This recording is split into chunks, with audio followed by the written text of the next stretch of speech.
How good was Mighty Mouse, actually? Because when Mighty Mouse was in his prime, he was so magnificent.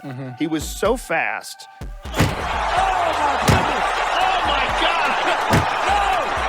Demetrious Mighty Mouse Johnson is widely considered one of the most skilled and well-rounded mixed martial artists of all time. A lot of people, including myself, have him in the GOAT conversation next to Georges St-Pierre and Jon Jones. In this video, I do not want to defend my bias, though. On this channel, we try not to just have an echo chamber. I appreciate the discussions and conversations from the subscribers and just people passing by. Today, I want to dissect how good Demetrious Johnson really is. To prepare for this video, I rewatched every single fight I could find from him. We'll be breaking it all down: his skill set, career achievements, and where he stands among the best fighters in MMA history. Johnson's technical abilities are almost unparalleled. What set him apart from most fighters was his unmatched versatility and fight IQ. Whether it was striking, wrestling, clinching, or submission grappling, Johnson had no weaknesses in his game. His footwork and ability to close the distance made him a nightmare for opponents on the feet. His speed was blinding, even among flyweights, and he blended traditional Muay Thai with seamless takedown transitions. Fighters like Joseph Benavidez, who themselves were considered elite, were outclassed by Johnson's precision and adaptability. The only fighter who I have seen use every single aspect of martial arts similar to Mighty Mouse is Jon Jones. I think a lot of MMA fighters neglect a lot of techniques. Most MMA fighters look really bad in the clinch, don't really throw elbows, they just stick to wherever they are strongest instead of being a jack of all trades. One of my favourite technical examples for Johnson is his fight against Ray Borg at UFC 216. Johnson showcased his grappling dominance by chaining takedowns, controlling Borg on the mat, and eventually finishing the fight with one of the most incredible submissions in MMA history, a suplex to armbar transition that looked like something out of a video game. Just lay there. Oh, Whoa!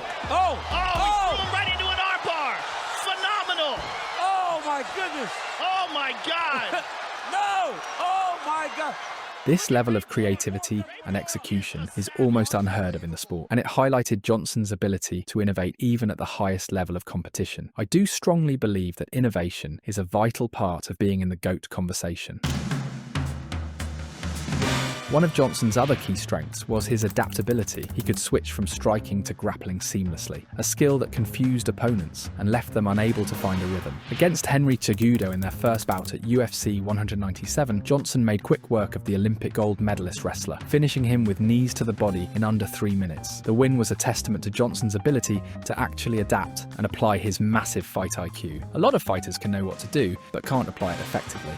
I have been glazing him a bit so far, so let's focus a little less on Johnson's dominance and come with criticism. The flyweight division was often considered one of the weakest in the UFC, and some argued that Johnson's level of competition didn't compare to champions in heavier divisions. I agree with this completely. The flyweight division is one of the worst ever, but that isn't his fault. You have to fight what is in front of you. Fighters like Jon Jones and Georges St-Pierre faced opponents who were larger, stronger, and part of deeper talent pools. But it's important to remember that Johnson didn't just win fights. He made elite fighters look average. Just because he isn't fighting killers doesn't mean you can't analyse his skill. Outside of the lack of competition, there isn't much you can say about him. Sure, he lost before, but GSP lost to Matt Serra, who was awful, and he is still in the GOAT conversation. From 2012 to 2018, he defended his flyweight title 11 consecutive times, setting a UFC record. Among his opponents were Joseph Benavidez, John Dodson, and Kyoji Horiguchi, all of whom were highly skilled but utterly outmatched by Johnson's brilliance. I want to break down one of his fights in detail.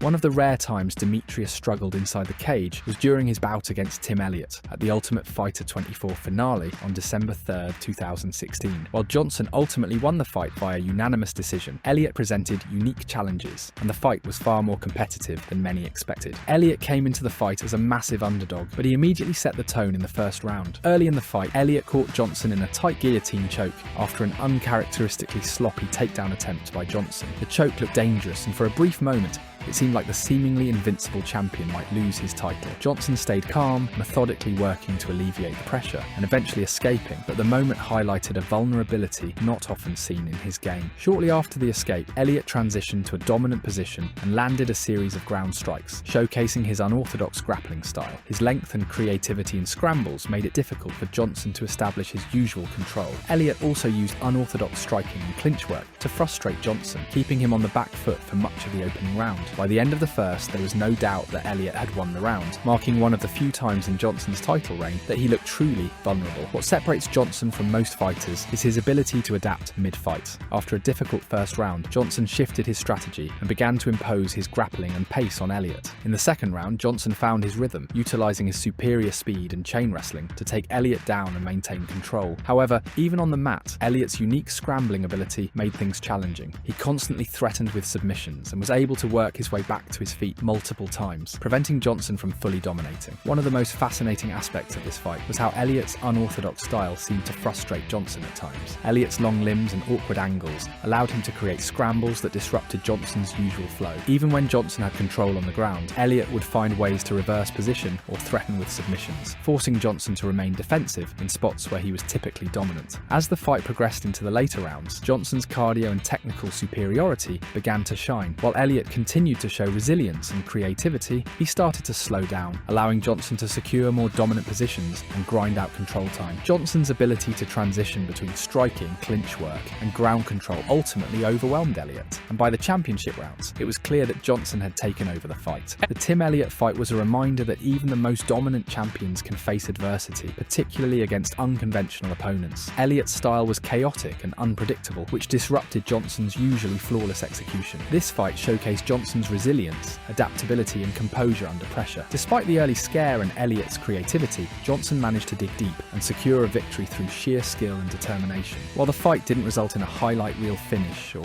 one-sided domination, it underscored the depth of Johnson's skill set. Even when presented with an awkward, unorthodox challenge, he found a way to win through adjustments and technical mastery. Moments like these are what define true greatness. Not just the ability to dominate, but the ability to overcome adversity and adapt to any opponent. After that fight is when Johnson went on to do his record-breaking title reign, which is one of his most celebrated achievements. I want to shine light on his move to one championship because I firmly believe it also solidified his legacy as an all-time great. After losing a razor-thin decision to Henry Cejudo in their rematch at UFC 227, a fight many felt could have gone either way, Johnson transitioned to the Singapore-based promotion. There, he continued to prove his worth, winning the one flyweight Grand Prix and competing against fighters who were larger due to one's weight-cutting rules. His ability to succeed in a completely different environment against a new roster of opponents further demonstrated his adaptability and longevity as a fighter. When comparing Demetrious Johnson to other all-time greats, it's clear he belongs in the conversation. Fighters like Anderson Silva and Georges St-Pierre dominated their divisions with flair and well-rounded skill sets, much like Johnson did. However, what sets Mighty Mouse apart is the way he combined athleticism with technique. Silva's striking was legendary, and St-Pierre's wrestling was second to none, but Johnson excelled in every single area of MMA. I don't know what he's doing. I don't know what he's doing half the time. I see these moves in animation. I see these moves truly in video games. But his technique though is also, that's what I get to him.